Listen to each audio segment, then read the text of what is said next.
हमको तेज प्रताप यादव जैसा स्वास्थ्य मंत्री चाहिए, हमको तेजस्वी यादव जैसा स्वास्थ्य मंत्री चाहिए। मंगल पांडे जी को स्वास्थ्य मंत्री बनाना एक बहुत बड़ी बिहार वासियों के लिए साजिश है भाजपा की तरफ से। मैं आपको बता रहा हूं कि मैंने तेज प्रताप यादव जी का भी स्वास्थ्य मिनिस्ट्री देखा और तेजस्वी यादव जी का भी देखा। दोनों के दोनों व्यक्ति जब अपने अपने कार्यकाल को जब देखेंगे और याद करेंगे और बिहार की जनता भी जब देखेगी तो गौरवान्वित महसूस करेगी। हम भी जाएंगे, हम इसे देख रहे हैं, हम पीड़ित परिवार से हम बात करते हैं, हम भी जाएंगे वहां पे। बिल्कुल, क्यों नहीं इंसाफ होगा, क्यों नहीं इंसाफ होगा। यहाँ हिटलर सही चलेगा, चाहे कोई हो। हम जाएंगे उस पीड़ित बच्ची के यहाँ, जाएंगे हम, जा करके पीड़ित परिवार से हम मिलेंगे। ये बहुत अन्याय है। अगर इलाज हो रही थी इसी बात पे उनको एनडीए से अपना गठबंधन तोड़ लेना चाहिए। जब हमारा वोटर सुरक्षित नहीं है, जब हमारे मतदाता जनता सुरक्षित नहीं है, एक तो की बच्ची को रेप किया गया, बलात्कार किया गया। बिहार के सबसे बड़े अस्पताल पीएमसीएच अब मारपीट और हड़ताल के लिए सुर्खियों में बना रहता है। सन 1925 में बड़े तामझाम के साथ पीएमसीएच की स्थापना इस आस में की गई थी कि बच्चों का इलाज वहां बेहतर तरीके से होगा, लेकिन मानवता को शर्मसार कर देने वाली घटना घटी है। विगत कुछ दिनों पूर्व मुजफ्फरपुर में एक दलित बच्ची के साथ दुष्कर्म की घटना होती है और इलाज कराने के लिए जब वो बच्ची अपने परिवार के साथ पीएमसीएच पहुंचती है तो पीएमसीएच प्रशासन उसकी सुध नहीं लेता और बच्ची की मौत के बाद अब बिहार की सियासत लगातार गर्म है। नेता प्रतिपक्ष तेजस्वी यादव ने सीधे तौर पे मंगल पांडे को इसके लिए जिम्मेवार ठहराया और कहा है कि वर्तमान सरकार पूरी तरह से व्यवहारिक नहीं है और गरीबों के साथ सौतेला व्यवहार करे। इन तमाम मुद्दों पे बात करने के लिए हमारे साथ आरजेडी के नेता संतोष जी हैं। संतोष जी, बड़े तामझाम के साथ अस्पताल का निर्माण किया गया था और कहा जाता है कि बढ़ते समय के साथ कोई चीज़ और भी मजबूत होता है। कल तक जो अस्पताल खुशियाँ देता था, गरीब तबके के लोग जो है वो इलाज कराते थे। एक बच्ची के साथ, दलित बच्ची के साथ बलात्कार होता है, इलाज कराने के लिए वो पीएमसीएच पहुंचती है और 5 घंटे तक एम्बुलेंस में रहती है, लेकिन उसका सुध कोई नहीं लेता है। और ये वही वर्तमान सरकार है जो खुद को दलित का सबसे बड़ा हितैषी बताती है, पासवान समाज से बिलोंग करती है और पासवान समाज के जो सबसे बड़े नेता चिराग पासवान है, अभी तक उनका मुंह नहीं खुला और इस पूरे मामले को लेके तेजस्वी ने कहा है कि पाई पाई का हिसाब 2025 में होगा। देखिए रोहित बाबू, जैसे सबसे बड़ी चीज़ जो यहाँ पे मेन फैक्टर है जो समझना है, जो आप बोले कि पासवान समाज की जो पीड़ित जो बच्ची थी और पासवान समाज के सबसे बड़े नेता आपने कहा बड़े भाई चिराग पासवान जी को, तो चिराग पासवान जी पासवान समाज के नेता हैं नहीं, बनने का प्रयास कर। समाज तो वोट दे रहा है ना, बताइए। मतलब समाज तो बिहार फर्स्ट, बिहारी फर्स्ट की बात की जाती है, लेकिन अपने परिवार को सेटल करने में लगे समाज तो जैसे समाज भोली भाली समाज है, समाज भोली भाली समाज है। आप समाज को ठग रहे हैं, लेकिन जिस वक्त समाज जाग जाएगी उस वक्त फिर आपको पता चलेगा। अभी जो है कुछ दिन पहले ही एक बच्ची को गाड़ी चढ़ा दिया गया था। गाड़ी चढ़ाने वाले कौन थे? कौन थे गाड़ी चढ़ाने वाले? गाड़ी किन पे चढ़ाई गई थी? वो भी दलित समाज की बच्ची थी। होली के समय में, याद होगा आपको, कोमल पासवान शायद नाम था, है ना। वहाँ पे चिराग पासवान जी क्या एक्शन लिए? कुछ नहीं एक्शन लिए। उन्हीं के पार्टी के नेता थे क्या?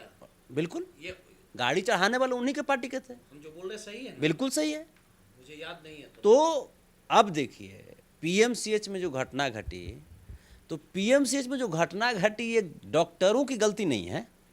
डॉक्टरों की आप उतनी गलती नहीं कर सकते। डॉक्टर की 5 से 10% गलती है। डॉक्टरों की क्या हैसियत, जब अगर मिनिस्टर अगर चाह जाए तो डॉक्टरों की क्या हैसियत कि वो इलाज सही तरीके से नहीं करेंगे। ये सरकार की लापरवाही है। ये चूंकि दलित समाज की जो बच्ची थी, ये सरकार के लोग भी जानते थे कि आज दलित समाज को सिर्फ और सिर्फ चिराग पासवान जी ठग रहे हैं, दलित समाज के लिए कुछ नहीं कर रहे हैं। इसीलिए और खुद को मोदी जी का हनुमान बताते हैं। सवाल उठेगा ना संतोष जी, सवाल इसी कारण उठेगा कि एशिया का सबसे बड़ा, दुनिया का दूसरा सबसे बड़ा अस्पताल बनने जा रहा है, 5500 बेड बनने जा रहा है, हाईटेक है, भवन निर्माण का कार्य हो रहा है। और समझिए कि ये वही मंगल पांडे है, स्वास्थ्य मंत्री है, जो तेजस्वी से फरियाने की बात करते हैं, डिबेट करने की बात करते हैं, लेकिन अस्पताल की जो कुव्यवस्था है, बढ़ते समय के साथ जो अस्पताल इलाज के लिए जाना जाता था, लेकिन अस्पताल की जो हरकतें हैं, अब तो सीधे तौर पे कहा जाएगा कि मौत बांटता अस्पताल है कहीं ना कहीं। अगर बच्ची 5 घंटे इंतजार कर रही है तो इससे भी बुरा दिन शायद ही भगवान किसी को दिखाए। देखिए, मंगल पांडे जी, डिबेट करने के लिए टाइम है, अस्पताल सुधारने के लिए टाइम नहीं है। मैं आपको बता रहा, मंगल पांडे जी को स्वास्थ्य मंत्री बनाना एक बहुत बड़ी बिहार वासियों के लिए साजिश है भाजपा की तरफ से, क्योंकि मंगल पांडे जी स्वास्थ्य विभाग में जब जब आते हैं वो स्वास्थ्य विभाग को अमंगल कर देते हैं। आप याद कीजिए, इंसेफ्लाइटिस मुजफ्फरपुर, याद है आपको? जिस समय हजारों हमारे छोटे छोटे नन्हे मुन्ने बच्चे की मौत हुई थी, और उस समय भी मंगल पांडे जी ही थे स्वास्थ्य मंत्री। आप याद कीजिए, वर्तमान में अभी हाल फिलहाल में जो कि एक पेशेंट का उंगली कुतर दिया चूहा, ये स्थिति है। आप याद कीजिए, एक एक्सीडेंट होता है। मंगल पांडे सुधार क्यों नहीं कर रहे, ये तो सवाल उठता है। मंगल पांडे, तेजस्वी जी से फरियाने के लिए टाइम है, लालू परिवार पर बोलने के लिए टाइम है। मंगल पांडे जी को क्या भाजपा सुधारना चाहती है? मैटर यहां पे है। मरते रहेंगे गरीब। तो यही तो बात है ना, यहां पे लोगों को ये सोचना पड़ेगा कि हमारे लिए कौन है। तेजस्वी यादव जी के आप 17 महीने का जो कार्यकाल है स्वास्थ्य मंत्री के तौर पे, आप उसको देखिए ना। अब तो जनता बोल रही है या पप्पू यादव स्वास्थ्य मंत्री रहते तो बेहतर रहता, या तेजस्वी यादव रहते। बिल्कुल, तेजस्वी यादव जी जिस प्रकार से 17 महीने में उन्होंने बिहार की स्वास्थ्य व्यवस्था को पटरी पे लाकर खड़ा कर दिया था, उन्होंने पटरी पे दौड़ने लगी थी। मानते हैं कि दोनों अच्छे स्वास्थ्य मंत्री अगर बनेंगे तो बिहार को स्वास्थ्य मैं आपको बता रहा हूं कि मैंने तेज प्रताप यादव जी का भी स्वास्थ्य मिनिस्ट्री देखा और तेजस्वी यादव जी का भी देखा। दोनों के दोनों व्यक्ति जब अपने अपने कार्यकाल को जब देखेंगे और याद करेंगे, और बिहार की जनता भी जब देखेगी, तो गौरवान्वित महसूस करेगी।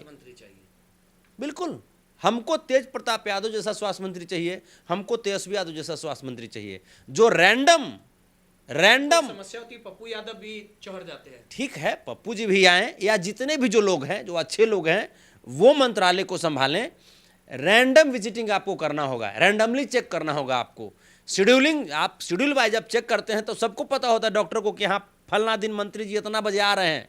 आप रैंडमली चेक कीजिए ना, तब तो पता चलेगा। एक आखिरी सवाल है, चिराग पासवान जिस दलित की बात करते हैं, जिस दलित की राजनीति करते हैं, उन्हीं के वोट बैंक से वो आज सत्ता में बैठे हुए केंद्रीय मंत्री बने हुए, बिहार की राजनीति में सक्रिय होने वाले, और इसी समाज के बदौलत खुद को भविष्य का सीएम भी बताते हैं, उनके जो भी चेले और कार्यकर्ता समझिए। तो आपको नहीं लगता है कि इतनी बड़ी घटना हो गई है और अभी तक चिराग जी चुप है? देखिए, चिराग जी मतलब श्रद्धेय राम के परिवार से तो मिलना चाहिए था। ठीक है, बोल दिए होंगे, मान लीजिए अभी ट्वीट कर देंगे, उनको आकर के बैठना चाहिए, आकर के उनको यहाँ पे इसी बात पे, बच्ची अगर इलाज हो रही थी तो इसी बात पे उनको एनडीए से अपना गठबंधन तोड़ लेना चाहिए। जब हमारा वोटर सुरक्षित नहीं है, जब हमारे मतदाता जनता सुरक्षित नहीं है, एक तो की बच्ची को रेप किया गया, बलात्कार किया गया, ये सरकार क्या भी जाएंगे वहां पे? कब जा रहे हैं? हम भी जाएंगे, हम इसे देख रहे हैं, हम पीड़ित परिवार से हम बात करते हैं, हम भी जाएंगे वहां पे। बिल्कुल, क्यों नहीं इंसाफ होगा, क्यों नहीं इंसाफ होगा? यहां हिटलर शाही चलेगा, चाहे कोई हो। हम जाएंगे, उस पीड़ित बच्ची के यहां जाएंगे, हम जाकर के पीड़ित परिवार से हम मिलेंगे। ये बहुत अन्याय है, बहुत अन्याय। एक तो बलात्कार हुआ, ये गृह मंत्रालय नीतीश जी से संभल नहीं रहा, यहाँ पे शासन प्रशासन बिल्कुल अपंग हो चुकी है, और उसके बाद जब पीएमसीएच बच्ची आती है तो एम्बुलेंस में उसका मौत हो जाता है। ये बहुत, अस्पताल प्रशासन ने कहा है कि ऐसा कुछ नहीं हुआ, इलाज हुआ था। हाँ भाई, जाहिर सी बात है ना, ऐसा कुछ नहीं हुआ, क्योंकि अस्पताल प्रशासन से कोई पूछे ऑथेंटिक व्यक्ति, तब तो अस्पताल प्रशासन को तो यहाँ पे मंगल पांडे जी बिल्कुल सर्टिफिकेट दे दिए हैं कि तुम मौत बांटते रहो, जिसे कोई दिक्कत नहीं है। तो मंगल पांडे जी से सवाल पूछना पड़ेगा ना। सीधे तौर पे संतोष रेणु यादव जी थे, और जिस प्रकार से दलित बच्ची के साथ जो घिनौना खेल खेला गया, और कहीं ना कहीं जो पीएमसीएच प्रशासन का जो चेहरा सामने आया इस पूरे मामले को लेके, चिराग पासवान ने भी चुप्पी साध ली। अब देखने वाली बात होगी कि इस पूरे घटनाक्रम में जो दोषी हैं उन पे कार्रवाई होती है कि नहीं होती है। लेकिन इतना जरूर तय है कि इस पूरे मामले को लेके तेजस्वी यादव ने वर्तमान सरकार को घेरने का काम किया। सहयोगी हर्ष के साथ रोहित, नटराज न्यूज़, पटना।